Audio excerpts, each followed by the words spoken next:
தமிழ்நாடு நிதிநிலை அறிக்கை 2025-2026 எல்லாருக்கும் எல்லாம். இது பட்ஜெட் பற்றிய உங்களின் ஒருவன். பட்ஜெட்டுக்கு முன்னாடி நீங்க போட்ட ட்வீட்டே நேஷனல் நியூஸ் ஆயிடுச்சே. ஒன்றும் இல்லை, பட்ஜெட் லோகோவை வெளியிட்டு இருந்தேன்.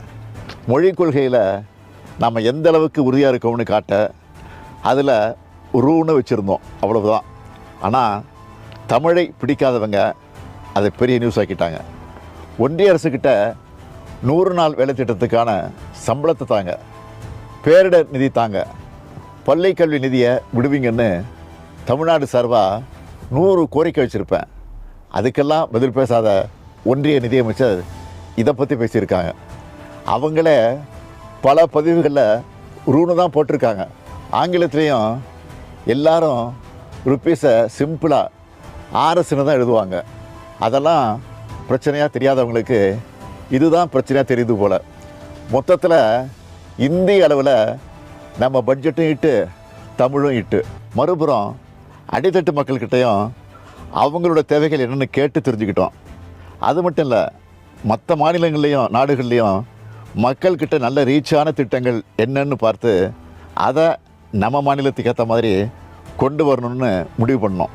இதுக்காக பல நாட்கள் தலைமைச் செயலகத்தில் மாலை 6 மணியிலிருந்து இரவு 10 மணி வரை அமைச்சர்கள் அதிகாரிகள் கூட உட்கார்ந்து பேசித்தான் இந்த பட்ஜெட்டை தயாரித்தோம். ஆக்கப்பூர்வமான விமர்சனங்கள் இருந்தால் அதை நம்ம பரிசீலிக்கலாம். ஏதாவது நெகட்டிவாக சொல்கிறதுக்காகவே சிலர் சொல்கிறது அரசு மேலே இருக்கக்கூடிய வன்மம் மட்டும்தான் தெரியுது, உருப்படியாக அது எதுவும் இல்லை. இருந்தாலும் நம்ம எந்த அளவுக்கு சிறப்பாக செயல்பட்டு இருக்கோம் என்பதற்கு சில எடுத்துக்காட்டுகளை ஆதாரபூர்வமாக சொல்ல விரும்புகிறேன்.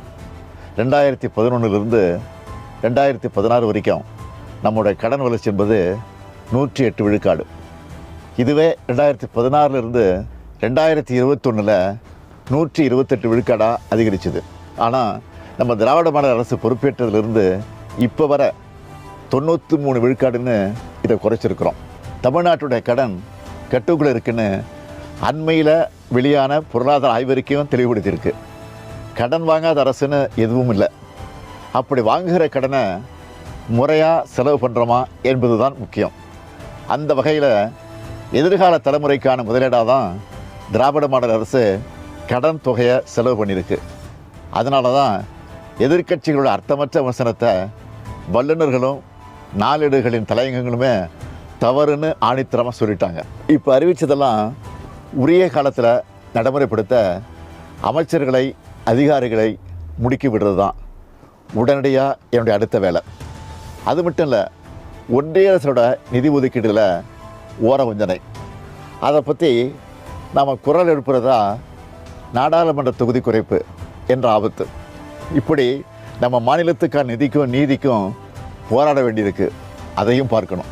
2030ஆம் ஆண்டுக்குள்ளே தமிழ்நாட்டை $1 டிரில்லியன் பொருளாதாரமாக உயர்த்தணும், தமிழ்நாடு எல்லாத்துலேயும் நம்பர் 1 இருக்கணும் என்கிற இலக்கை அடையணும்.